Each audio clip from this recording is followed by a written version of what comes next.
दुल्हन की next episode में आप देखेंगे कि अमल ने तो मिकाल को ये कह के डरा दिया था कि वो शामिर से शादी कर लेगी और निकाह पर निकाह अगर उसको कबूल है तो वो ये शादी होने दे, वरना सबके सामने ये डिस्क्लोज कर दे कि वो उसकी बीवी है। अब तो अमल उसे सही मानों में ब्लैकमेलिंग पर उतर आई है और वो ये चाहती है कि वो सबके सामने उसको वो इज्जत दे जिसकी वो हकदार है। और अमल के गैरत दिलाने के ऊपर तो मिकाल का दिमाग भी बहुत ज़्यादा घूम चुका है। इसी वजह से तो एनी के साथ भी जाकर उसने झगड़ा कर दिया था और उसको साफ अल्फाज में ये भी कह दिया था कि तुम अपने वालिद से कह के मेरे सारे शेयर्स मुझे वापस दिलवा दो, वरना मैं तुम्हें तलाक दे दूंगा। ये तो सिर्फ उसने इसलिए कहा था ताकि एनी से जान छुड़वा सके, क्योंकि एनी को तो अब सब हकीकत के बारे में मालूम हो चुका है और उससे जान छुड़ाने का सिर्फ एक ही जरिया है कि उसके वालिद के जरिए उसको ब्लैकमेल किया जाए ताकि उसके शेयर्स भी उसको वापस मिल जाए और उसके बाद एनी के दिल में भी ज़रा इसका खौफ बैठ जाए कि ये इसको तलाक भी दे सकता है। और इसीलिए उसके वालिद को भी उसने धमका दिया है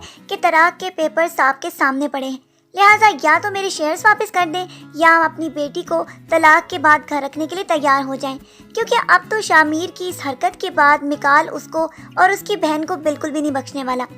और अमल की शादी रुकवाने का मकसद ही सिर्फ ये था कि वो शामिर की सारी हकीकत को सबके सामने ले आएगा और जो कुछ भी उसकी वजह से अब तक मिकाल को तकलीफ़ पहुंच रही है, अब वो शामिर की हकीकत भी सबके सामने ले आएगा, क्योंकि वो इसकी सारी हरकतों से तंग आ चुका है। अब ये उम्मीद की जा सकती है कि इसकी लालची माँ को भी शायद इस बात का अंदाज़ा हो जाए कि एक लड़की की शादी के बाद निकाह पर किस तरह निकाह वो करवा सकती है और 50 लाख रुपए की रकम की जो ऑफर थी वो भी आगे जाकर इसके लिए भी मुश्किलात का बायस बनने वाली है। अब तो वक्त आ चुका है कि मिकाल ये फैसला कर ले कि वो अपनी शादी को सबके सामने डिस्क्लोज कर दे, क्योंकि जो कुछ भी शामिर की वजह से अमल की ज़िंदगी में बर्बादी आई है उसको आबाद करने का सिर्फ यही जरिया है। तो चले इस बात का इंतज़ार करते हैं कि कब मिकाल सबके सामने इस हकीकत को ले आए और अमल की ज़िंदगी को उसकी माँ के हाथों बर्बाद होने से बचा ले। आज के प्रोमो रिव्यू को यहीं पे ख़त्म करते हैं। अपना ढेर सारा ख्याल रखिएगा बहुत सारी दुआओं के साथ। अल्लाह हाफ़िज़।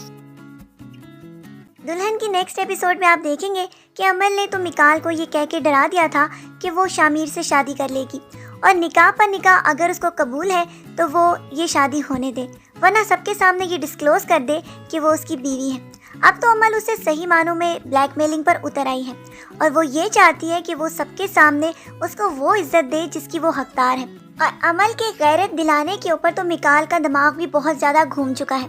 इसी वजह से तो एनी के साथ भी जाकर उसने झगड़ा कर दिया था और उसको साफ अल्फाज में ये भी कह दिया था कि तुम अपने वालिद से कह के मेरे सारे शेयर्स मुझे वापस दिलवा दो, वरना मैं तुम्हें तलाक दे दूंगा। ये तो सिर्फ उसने इसलिए कहा था ताकि एनी से जान छुड़वा सके, क्योंकि एनी को तो अब सब हकीकत के बारे में मालूम हो चुका है और उससे जान छुड़ाने का सिर्फ एक ही जरिया है कि उसके वालिद के जरिए उसको ब्लैकमेल किया जाए ताकि उसके शेयर्स भी उसको वापस मिल जाए और उसके बाद एनी के दिल में भी ज़रा इसका खौफ बैठ जाए कि ये इसको तलाक भी दे सकता है। और इसीलिए उसके वालिद को भी उसने धमका दिया है कि तलाक के पेपर्स आपके सामने पड़े हैं, लिहाजा या तो मेरे शेयर्स वापस कर दें या हम अपनी बेटी को तलाक के बाद घर रखने के लिए तैयार हो जाएं, क्योंकि